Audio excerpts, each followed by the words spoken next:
Estamos aquí en De Curas y Monjas, hoy con la hermana María de la Providencia, una integrante de la rama femenina del Instituto del Verbo Encarnado, institución que naciera aquí en nuestro San Rafael. Hermana, bienvenida. Muchas gracias. Hermana, lo que nos proponemos aquí con esta propuesta es un poco conocer acerca de la vida de los sacerdotes, de las religiosas, que consagran su vida al Señor, aspectos que por allí uno no conoce o que por allí, en el caso suyo la vemos en el hospital, en el hospital Shestakov, donde tiene en estos momentos su apostolado, pero bueno, queremos conocer algo más de usted. Cuéntenos dónde nació, cómo fue un poco su infancia, dónde estudió, y para luego pasar ya más a lo que es la vocación, ¿no? Y yo nací en realidad en San Martín de Mendoza, es decir, pero más o menos, sí, creo que a los 4 años nos trasladamos para acá con mi familia, y desde entonces que he vivido en San Rafael, y somos 2 hijas nada más. Y bueno, mi vocación propiamente comenzó, creo que de muy chica, pero son esas cosas que uno siente, esa como inclinación a algo que no conoce, pero que está ahí, ¿no? Y más o menos habrá sido mi abuela, me acuerdo cuando yo era niña, me comentaba las veces que ella era pupila de un colegio de monjas franciscanas en Mendoza, y siempre hablaba de las religiosas, de la vida que llevaban, bueno, solamente eso, pero siendo yo muy niña, ¿no? Claro. Y después, cuando más grande, conocí muy de lejos, hacía una hermana, creo que era, si mal no recuerdo, por el hábito, pienso que tiene que haber sido una hermana del Colegio del Carmen, porque llevaba el hábito marrón. Yo era ya adolescente y había ido a la parroquia San Antonio de Padua a acompañar a mi hermana para el catecismo, porque en ese entonces toda la zona de Las Paredes donde yo vivía pertenecía a esa parroquia, era jurisdicción de esa parroquia. Y después conocí a las hermanas de Jesús, Verbo y Víctima, que se vinieron a establecer acá en San Rafael, y ahí normalmente íbamos todos los domingos a misa, y ellas me hicieron conocer su vida. Me acuerdo que nos pasaron un video a mí y a otras chicas, pero bueno, digamos, yo sentía como la inclinación, pero tampoco era lo que yo buscaba, digamos, claro. ¿No? Y hasta que empezaron a llegar los padres de Libia a misionar por esa zona, hacían visita de casas todos los sábados, y así empecé a conocer un poquito la congregación. Yo no sabía que se había fundado la congregación del Verbo Encarnado. Claro. Debo haber tenido unos 16 años por ahí, creo que fue en el 86, por ahí más o menos. Y así empecé a relacionarme con ellos, a conocer un poco la forma de ser, la forma de trabajar, que eran misioneros. Me gustaba mucho la alegría que siempre mostraban, el espíritu de familia que había entre ellos, pero en ese entonces todavía no estaba fundada la rama femenina de las servidoras, digamos, claro. Nosotras. Así que la inquietud vocacional estaba, pero tampoco sabía muy bien qué era claro. lo que Dios me pedía, ¿no? Y bueno, así empecé a entrar más en contacto con los padres, hasta que vi claramente, después de un tiempo de dudar y de pensar que sí, que no, hasta que bueno, ya me decidí. Ya en ese tiempo se habían fundado las servidoras, se fundaron en el 88. Claro. ¿Y usted cuándo ingresa? Y yo ingreso un año después, el 24 de julio del 89, el día de San Francisco Solano. Así que ahí ya me decidí. Ingresé y bueno, y me gustó mucho el modo de vida, la alegría, lo mismo que yo veía, esa misma forma de ser de los padres, lo veía también reflejado en las hermanas. ¿Usted había ido a escuelas públicas, hermana? Sí, tenía una vida total normal, ¿no? Decir, sí. Así que bueno, después entré y ahí estuve haciendo todo mi periodo de formación, y después en el 92, 91 me destinaron al hospital Shestakov, mi primera misión, porque hay que aclarar que cuando nosotras empezamos éramos muy nuevas en todo, y salíamos a misionar antes del tiempo más propio, digamos, de formación, porque claro. Había que salir porque nos pedían. ¿Cuántos años de formación tiene una religiosa? En nuestro instituto son el noviciado, que son 12 12 meses canónicos, según pide el Código de Derecho Canónico, y después 3 años de formación en el juniorado. Después se siguen otros 3 años más de formación, que en total suman 6, antes de hacer los votos perpetuos. Esos 3 años posteriores a los 3 de formación en el juniorado son de formación que se hace más en la misión, ya no directamente, ya las hermanas a esa altura están destinadas. ¿Ya a esa altura ustedes comienzan a usar el hábito, hermana? No, el hábito se entrega cuando es novicia uno, cuando empieza el noviciado, que la vida de un instituto empieza propiamente en el noviciado. Es decir, uno ingresa. Nosotros tenemos antes del noviciado lo que se llama el aspirantado y el postulantado. El aspirantado es para aquellas niñas que son muy chiquitas todavía, que no tienen 18 años cumplidos, pero que manifiestan algún germen de vocación, que alguna inquietud, alguna inclinación, como me pasaba a mí cuando yo era chiquita, que no sabía bien qué era lo que Dios pedía, y en ese tiempo no conocía otra congregación, yo ni tampoco había nada de lo nuestro fundado. Y ahí están las niñas como para cuidar su vocación, ¿no? Y continúan sus estudios secundarios en nuestros colegios. Y después pasan al postulantado, que no es un tiempo fijo, sino va a depender de la madurez humana y afectiva de la candidata, ¿no? Y de que realmente uno haya podido comprobar la idoneidad y la rectitud de esa persona que quiere ser religiosa. Y en esa casa ingresan tanto las que pasan del aspirantado como las que vienen de afuera, chicas que son más grandes, ¿no? Claro. Y luego de ahí pasan al noviciado y después al juniorado, y después ya a la misión directamente, que puede ser, o después de un tiempo también de misión, puede ir, si Dios la llama a la vida de clausura, puede entrar a la rama contemplativa. Eso es muy importante porque sin lugar a dudas van marcando lo que es la vida de cada una de ustedes, pero lo vamos a seguir comentando, hermana, en el próximo bloque, porque nosotros ahora nos vamos en busca de unos breves avisos comerciales y luego seguimos aquí en De Curas y Monjas, hoy con la visita de la hermana María de la Providencia. Cómo entra, por ejemplo, en un país que es extranjero, que es distinto al que de donde uno procede. Claro. Primero hay que conocer un poco el idioma de una, evidentemente, para poder hablarlo y hablarlo bien, para poder tener relación con las personas. Y la otra manera es también conociendo la cultura de las personas.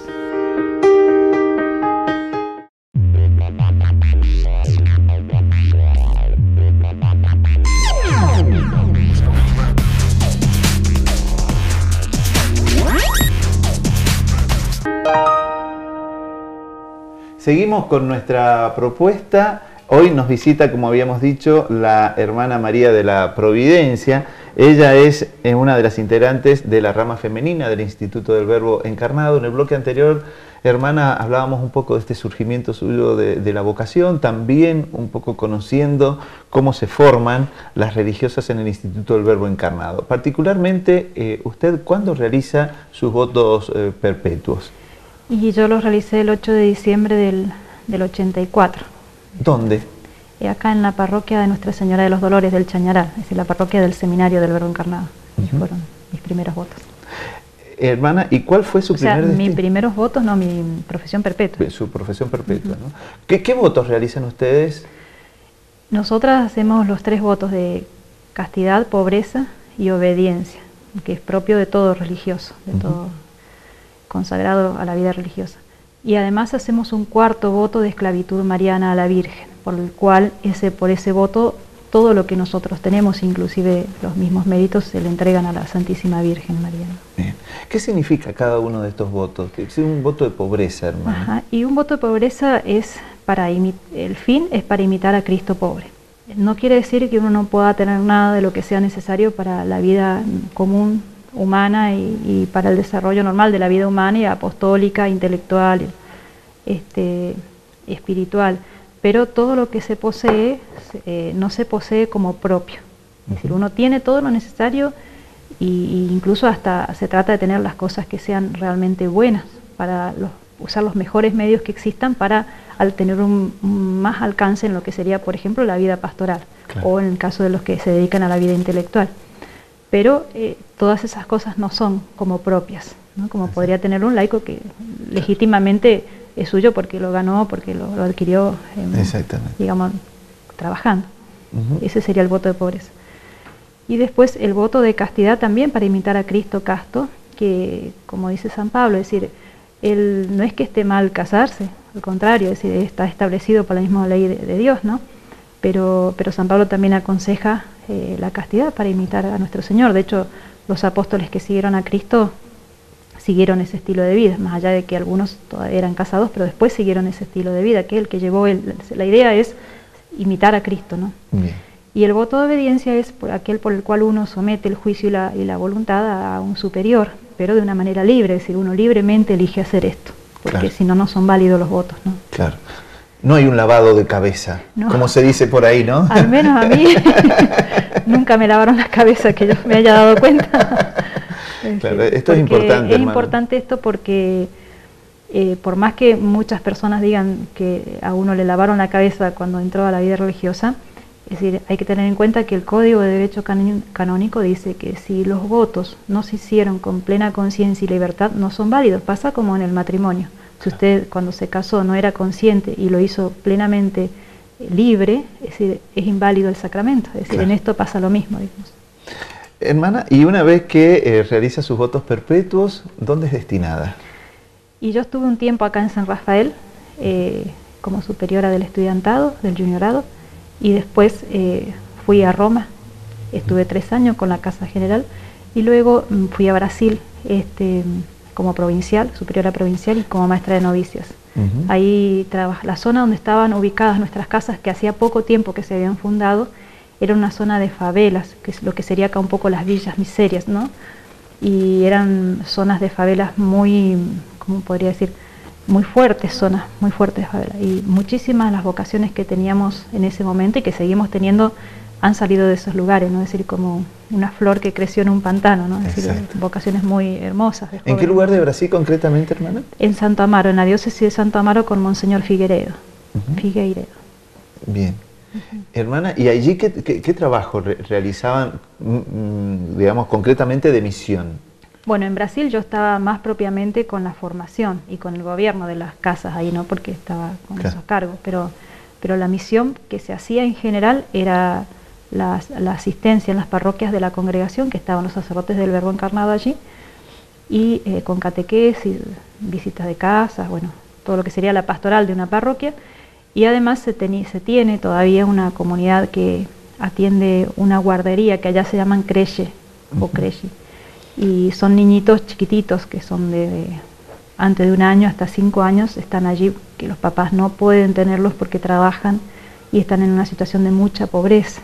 Entonces esa guardería estaba entre 6 favelas, así que eran niños de una situación social muy delicada, pero hay anécdotas de esos niños que cuentan las hermanas que son hermosísimas. Por ejemplo, una vez siempre cuentan de uno que a las hermanas les faltaba el gas y no tenían gas para cocinarle.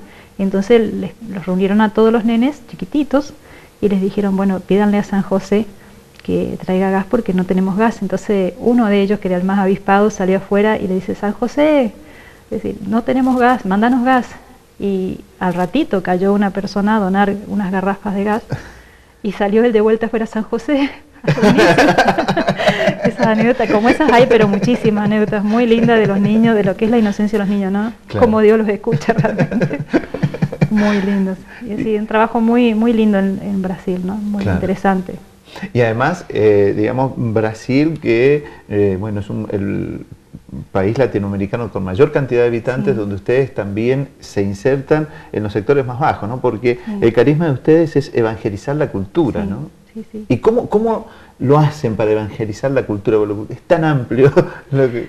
Y justamente esa es la riqueza que yo veo que tiene nuestro carisma, ¿no? Porque como se trata de evangelizar la cultura, la forma, la manera es tratar de llevar la encarnación del Verbo o prolongar la encarnación del Verbo o llevar el Evangelio de Cristo, por decirlo de otra manera, a todas las manifestaciones del hombre, es decir, ya sea en la educación, en los medios de comunicación, a través de las obras de misericordia, es decir, distintos ámbitos, es decir, y entonces uno cómo entra, por ejemplo, en un país que es extranjero, que es distinto al que de donde uno procede.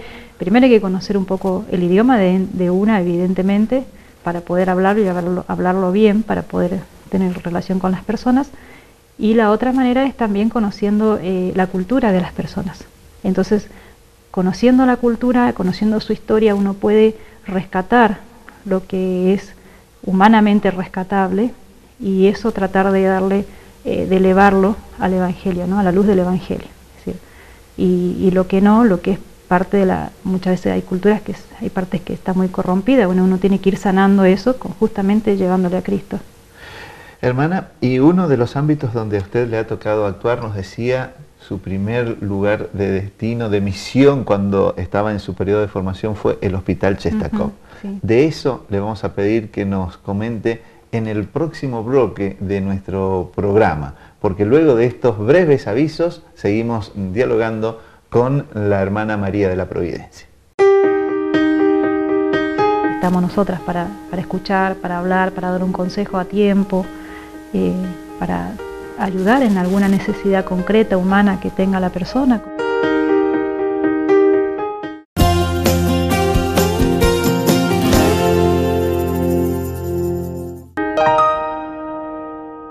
Seguimos hablando con la hermana María de la Providencia y hermana, decíamos en el bloque anterior, su primer destino ya en la época de formación es el actual, en el Hospital Chéstachov, ¿no? Me fui y volví. Decíamos, estuvo en Brasil y luego de allí ya viene en San Rafael. De ahí me destinaron de vuelta al Hospital Chéstachov, donde estuve poco más de 6 años de superiora de la comunidad. Luego pasé 3 años a la Casa Provincial como secretaria y de ahí otra vez de vuelta como superiora de la comunidad del hospital donde actualmente me encuentro, digamos. ¿Y cuál es el trabajo que realiza concretamente en el Hospital Chéstachov? Como superiora usted, ¿y cuántas religiosas más están con 3, usted? o sea, somos 3 en total. Bien. 3. Digamos, el fin por el cual nace esa comunidad, que fue pedida en su momento por el director que estaba en ese momento, creo el doctor Duvernay, que actualmente está también como director, y bueno, se le pidió al obispo y Monseñor Cruz, que estaba en ese momento, y bueno, así se concretó la comunidad. Nació con el fin de la asistencia espiritual de los enfermos. Después, con el tiempo, se vio necesario estudiar enfermería. De hecho, yo hice la carrera estando ahí viviendo, ¿no? En el hospital, la carrera de enfermería. Y la asistencia propiamente que le damos al enfermo es la de asistencia espiritual y humana, ¿no? Es decir, porque de hecho hay que pensar cuando uno está enfermo, está como más desolado, más necesitado de esa ayuda, y bueno, ahí es que estamos nosotras para escuchar, para hablar, para dar un consejo a tiempo, para ayudar en alguna necesidad concreta, humana que tenga la persona, como hay mucha gente que viene de zonas rurales, que no tienen la escuela hecha, por ejemplo, que son analfabetos, y bueno, a veces uno tiene que ayudarle en alguna cosita, ¿sí? Yo me acuerdo haberle una chica concreta que después fue ahijada mía de bautismo, que no sabía leer ni escribir y le tuve que enseñar las primeras nociones como para que ella pudiera desenvolverse porque no sabía cómo expresarse ante los médicos. Y después también a veces hay gente que es muy carenciada, entonces hay que ayudarlos con ropa, con alguna cosa así, ¿no? Hermana, ¿y ustedes cómo se nutren de esos recursos para poder después canalizarlos hacia esa gente necesitada? Pidiendo, siempre se sale a pedir y gracias a Dios se consigue gente que siempre dona algo para tener para los enfermos, ¿no? Ya sea tanto, no es tan fácil, pero se consigue tanto de material de apostolado como son rosarios, estampas, catecismos, como también cosas de ropa, calzado, es decir, se trata de siempre de tener como abastecidas, estar siempre abastecidas de eso para que no nos falte para los enfermos, ¿no? Hermana, ¿cómo es esto de convivir a diario con el dolor, ¿no? Porque usted, el que llega al hospital, no es el enfermo, digamos, que está caminando, que lleva tal vez un tratamiento en su casa. Realmente cuando uno llega al hospital es porque, bueno, su salud necesita que pase un tiempo allí, está muy debilitado, está sufriendo en definitiva, sí, ¿no? Sí, sí. Digamos, en sí es una situación difícil para nosotras también, que requiere cierto equilibrio emocional, espiritual, afectivo, ¿no? Porque uno puede caer en el error de compadecerse de más de la persona y asimilar como propio los dolores del otro y sentirse muy impotente ante la situación de dolor, de sufrimiento, de desesperación de mucha gente por una enfermedad concreta, y como uno no lo puede solucionar, tiende a decir, bueno, no sé qué hacer, no puedo hacer nada.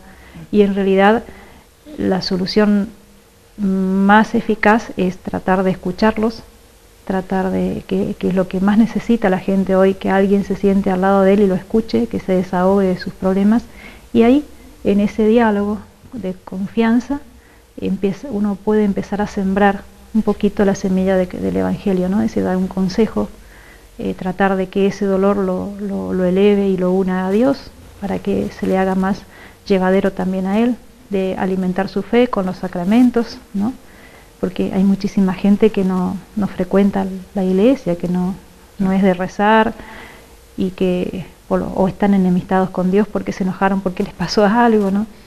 Y son situaciones muy dolorosas. Muchas veces, que es la mayoría de las veces, uno no puede decir nada, porque cuando una persona está sufriendo mucho, o una madre que está llorando porque el hijo se le murió, o un padre porque perdió a la esposa y se quedó con sus hijos y no sabe qué hacer y cómo va a llevar la situación, o un padre que se está por morir y sufre, un señor concretamente, un caso me acuerdo que me marcó mucho, yo lo estaba visitando y él se sobaba así el pecho y decía, digo, ¿qué le pasa? Y me dice, no sabe, hermana, el dolor que tengo en el pecho. Era asmático, tenía una crisis de asma y no había podido tratarse porque tenía que trabajar para mantener a su familia. Claro.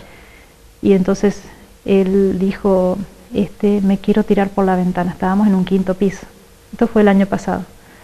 Y yo le dije, no, pero ¿usted cree que con tirarse por la ventana va a solucionar su problema? Y sí, hermana, pero usted no sabe lo que significa no poder respirar, el dolor que tengo en el pecho, y encima saber que no puedo trabajar para sostener a mi familia, eran muy pobres realmente, y no sé qué hacer, estoy desesperado. Y bueno, empezamos a hablar un poquito, la llamé a la doctora para que le diera algo, para que también lo ayudara a calmarse, y así hablando, un poco también me ayudó la Pastoral de la Salud, que trabajan con esos temas, gracias a Dios tenemos la ayuda de ellos, que también nos ayudan bastante, y bueno, gracias a Dios el hombre cambió de parecer. Hermana, porque en definitiva me parece que no es fácil presentarle el rostro de Dios a las personas en esas circunstancias, ¿no? Sí, porque son, es difícil.